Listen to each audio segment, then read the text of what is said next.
Boa noite, meu nome é Alex. Eu vou estar falando aqui sobre Jesus é semelhante a Melquisedeque.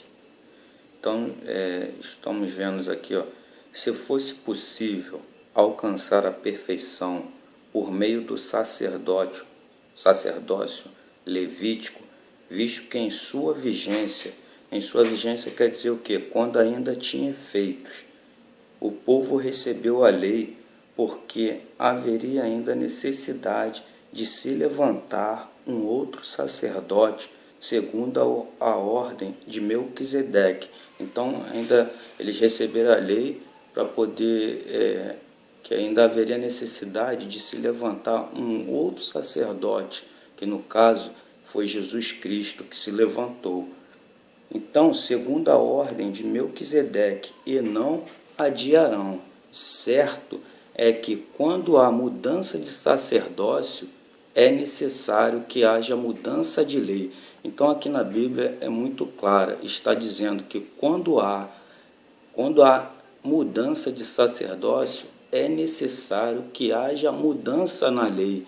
Então, quando Jesus Cristo veio ao mundo, que ele se crucificou pelos nossos pecados, ali houve a mudança da lei através de Jesus Cristo. É como está dizendo aqui na própria Bíblia. Certo é que quando há mudança de sacerdócio, é necessário que haja mudança de lei. Ora, aquele de quem se dizia estas coisas pertencia a outra tribo, da qual ninguém jamais havia servido diante do altar. Pois é bem conhecido que o nosso Senhor, descendente de Judá, tribo da qual Moisés nada fala quanto a sacerdócio. O que acabamos de dizer fica ainda mais claro quando aparece outro sacerdote semelhante a Melquisedeque. Então, esse sacerdócio, quando ele apareceu, está dizendo que ele é semelhante a Melquisedeque. Então, nós podemos conjecturar aqui nessa passagem, no meu entendimento, é que esse sacerdote foi quem? Foi Jesus Cristo. Ele é semelhante a quem? Ao nosso Deus, que é santo e puro. Naquela época, os sacerdotes da época, eles não vieram como um juramento, mas Jesus veio como um juramento perpétuo, ser sacerdote para sempre. Então, aqui na Bíblia, mais adiante, está dizendo, alguém que se tornou sacerdote, não por regras relativas à linhagem. O que quer dizer linhagem?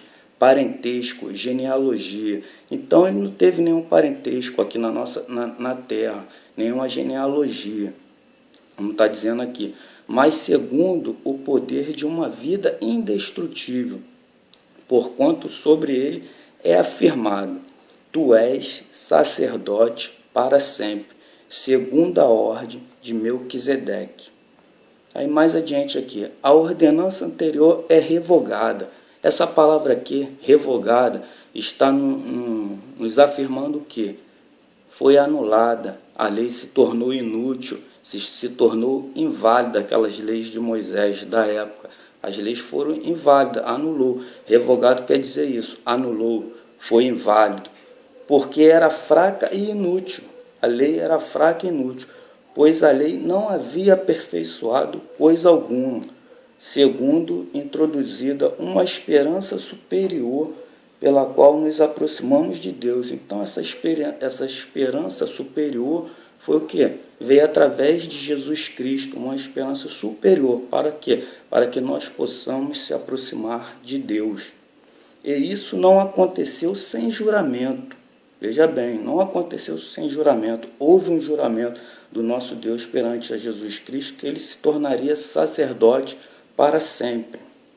Outros se tornaram sacerdote sem qualquer juramento, mas ele, Jesus, se tornou sacerdote com juramento, quando Deus lhe disse, o Senhor jurou e não se arrependerá, tu és sacerdote para sempre.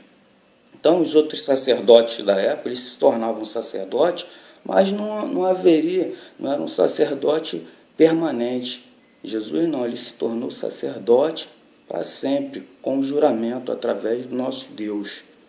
Jesus tornou-se, por isso mesmo, a garantia de uma aliança superior. Então, quando Jesus veio, ele nos trouxe essa aliança superior que é aquelas leis da época de Moisés. Ora, daqueles sacerdotes tem havido muitos, porque a morte os impede de continuar em seu ofício.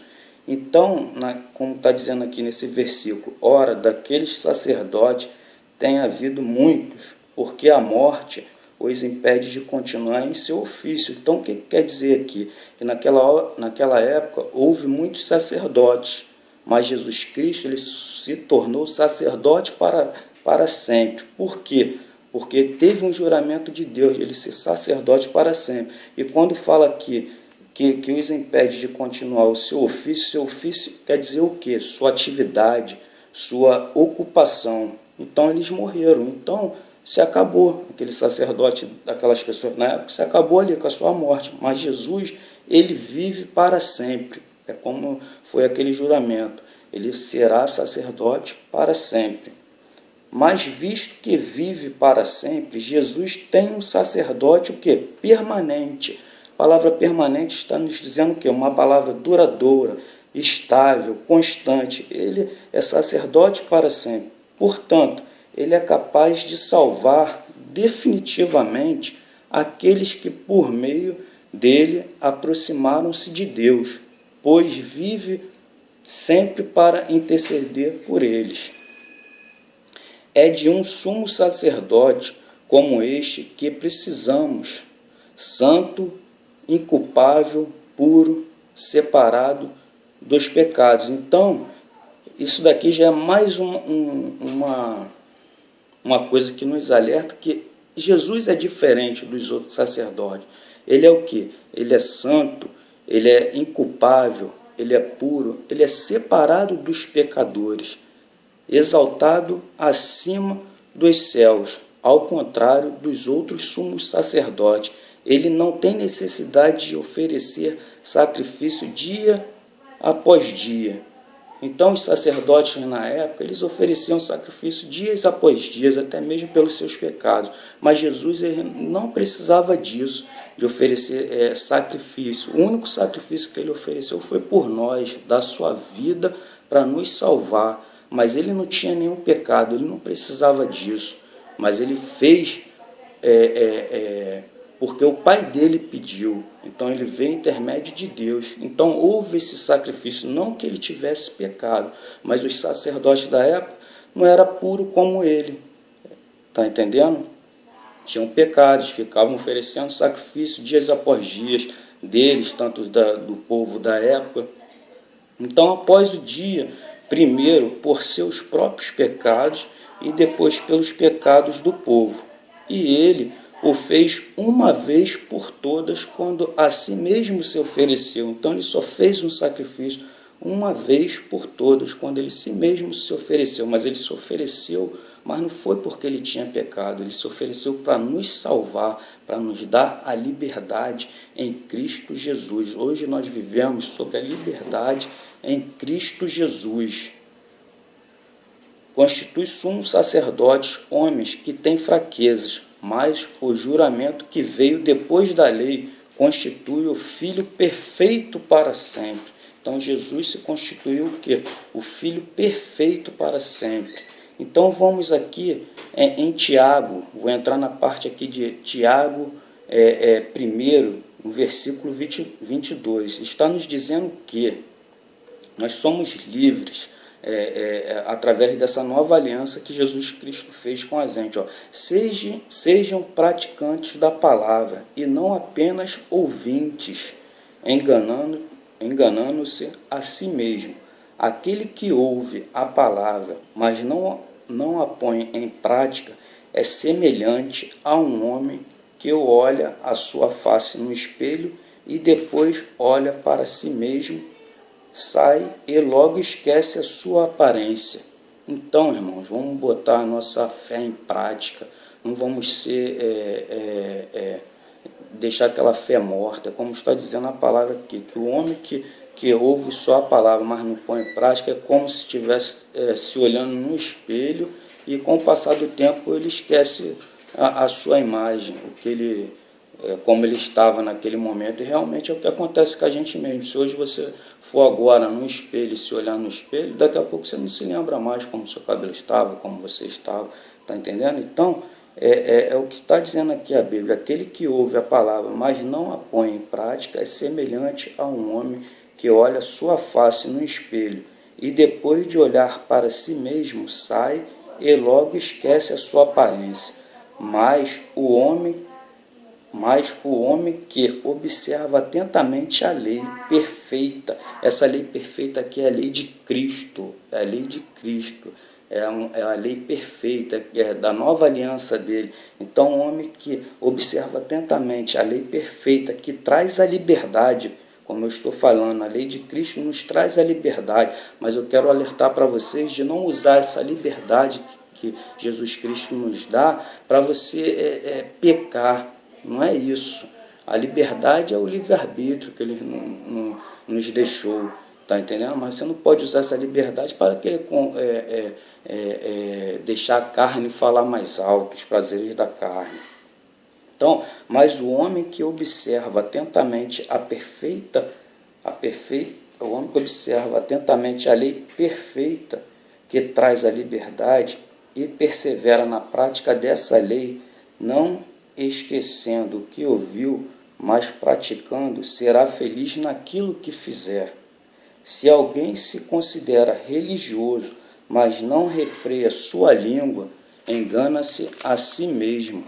Sua religião não tem valor algum. Aí, no que está dizendo aqui em Tiago 1, versículo 27, a religião pura de Deus, está dizendo aqui na própria Bíblia, a religião pura de Deus, do nosso Pai, é aceita como a pura e imaculada é esta: cuidar dos órfãos e das viúvas em suas dificuldades e não se deixar corromper pelo mundo. Então, irmão, vou ler de novo: a religião pura e imaculada de Deus é aceitar como a religião pura e imaculada de Deus é cuidar dos órfãos e das viúvas em suas dificuldades e não se deixar corromper pelo mundo. Então, irmão, às vezes as pessoas no mundo de hoje visam o quê? Eu estou certinho ali na igreja, eu faço isso, eu sou dizimista, eu faço isso, mas às vezes chega lá, está um mendigo, passa ali próximo, fecha sua vista, não observa aquele sofrimento daquelas pessoas. Às vezes uma pessoa bate a sua porta, estou precisando disso, fecha a vista. Então, vamos ajudar uns aos outros. A lei que Deus nos deixou, que Jesus Cristo nos deixou ali naquele sacrifício dele foi o quê? Só foi duas: amar a Deus sobre todas as coisas e amar ao próximo como a ti mesmo. Isso é a lei, isso é a lei de liberdade. É a lei que você tem que fazer, é amar ao seu próximo. Às vezes você vê as pessoas lá no orfanato, os órfãos, como está dizendo aqui na Bíblia, as viúvas em suas dificuldades, e às vezes tu fecha a sua vista. Então vamos nos atentar para isso. Então vou deixar mais um alerta aqui, que eu gostei muito dessa palavra, que está em Efésios. Efésios 2, versículo 11, a nova humanidade em Cristo. Então, a nova humanidade em Cristo, no que a gente está dizendo aqui, nessa época está dizendo o quê? No versículo 12, naquela época vocês estavam sem Cristo, separados da comunidade de Israel, sendo estrangeiro quanto às alianças da promessa, sem esperança e sem Deus no mundo. Mas agora, em Cristo Jesus, vocês que antes estavam longe, foram aproximados mediante o sangue de Cristo. Pois Ele é a nossa paz, ao qual de ambos fez e destruiu a barreira, o muro de inimizade. Então, Jesus Cristo, quando Ele veio ao mundo, quando houve aquela crucificação dele, destruiu essa barreira entre nós. Nós deixamos de ser estrangeiros, tá entendendo? Nós agora passamos a fazer parte dessa promessa, tá entendendo? Hoje não há aquela inimizade, nós podemos ir diretamente ao Pai, orar, conversar com Deus. Então, destruiu a barreira, o muro da inimizade. Então está aqui, ó, anulando em seu corpo a lei dos mandamentos expressa em ordenança. Então Jesus Cristo, ele anulou as leis expressas em mandamentos e em ordenança, foram anuladas. O objetivo dele era criar em si mesmo um novo homem, fazendo a paz e reconciliar com Deus os dois em um corpo, por meio da cruz, pela qual ele destruiu a inimizade. Então, Jesus Cristo anulou isso. Então, encerra aqui a minha pregação em nome de Jesus Cristo. Amém.